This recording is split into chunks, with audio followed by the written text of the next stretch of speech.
Welcome back. No, Yemi, before we go into the conversation, I was saying something about the local government. The local government, yes. And you found I just thought I should read it out again. It's the fourth schedule of the Constitution. And one of the major functions of the local government says in fourth schedule 1E, 1F says, construction, maintenance of roads, streets, street lights, drains, and other public highways, parks, gardens, open spaces, and such public facilities as may be prescribed from time to time by the House of Assembly of a state. Now, the question is, how many of this, for instance, local government chairmen know about this? Do they even...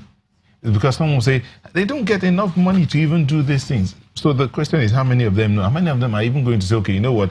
This is what the Constitution says are my responsibilities. And when they know, how many of them have, that willpower to be able to tell the government that, don't do this road, I'm going to do it? We have to go back again to the sharing formula. And someone will say, we need to look at the interpretation laws. We'll get the lawyers to look at it. That's not the conversation today. The lawyers will look at it. Please carry on. Okay, so there's been a lot of reports out this past week. We talk about the Transparency International Perception Index and the Amnesty International. The human rights group Amnesty International has accused Nigerian security forces of committing what it describes as a widespread human rights violation in the year 2017. So that's, a review of what happened in the last year. In a 6-page report released, the group listed the abuses to include extrajudicial killings, attacks on civilians, arbitrary arrests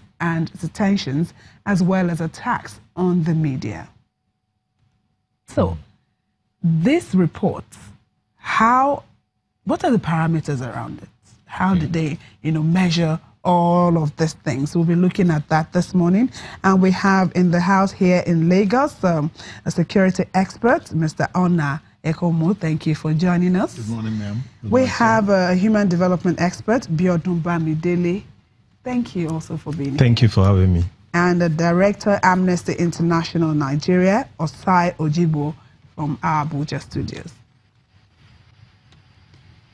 Okay, so since I'm with you in Abuja, Osai, tell us about the yardsticks for measuring all of this reports that you came up with concerning Nigeria, particularly the security forces that you said they committed a lot of atrocities. Good morning, and thank you for inviting me. So the annual report that was released on Thursday, like you rightly stated, covers human rights situation we had observed in 2017. And the various headings range from the Boko Haram attacks to women's rights, arbitrary arrest, torture.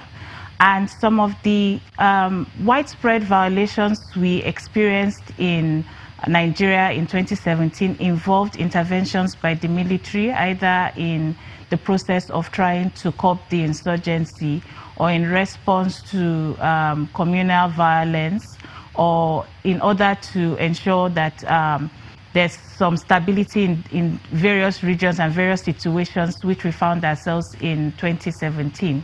But the report, if you go into more detail, actually covers a whole range of issues, ranging from how governments, for example, like in Lagos State, were involved in forcibly evicting over 5,000 people in the waterfront communities, as well as special units of the police force like SARS, and even some successful judgments that were had in 2017.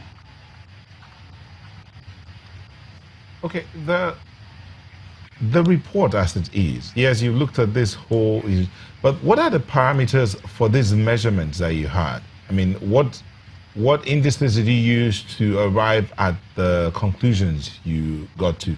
I know you've talked about the incidents that happened in different places, but would you say you went all round? Are they holistic enough?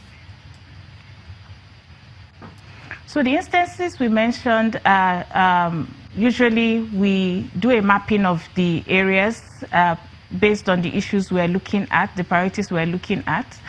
And we get our information from various sources, primarily from witnesses, victims, those who are directly affected or have witnessed an event. We also do on-the-ground visits in order to check for ourselves the situation on the ground. And we also use a variety of materials, court judgments, releases by the institutions themselves, and we also make inquiries. Most of the times when we also inquire from the authorities saying, oh, we've received complaints from certain quarters regarding an issue, we do write to the authorities to confirm, to get their own side of the story in terms of how these issues have developed. But the bulk of our sources are from the witnesses and the victims themselves, or the victims' families.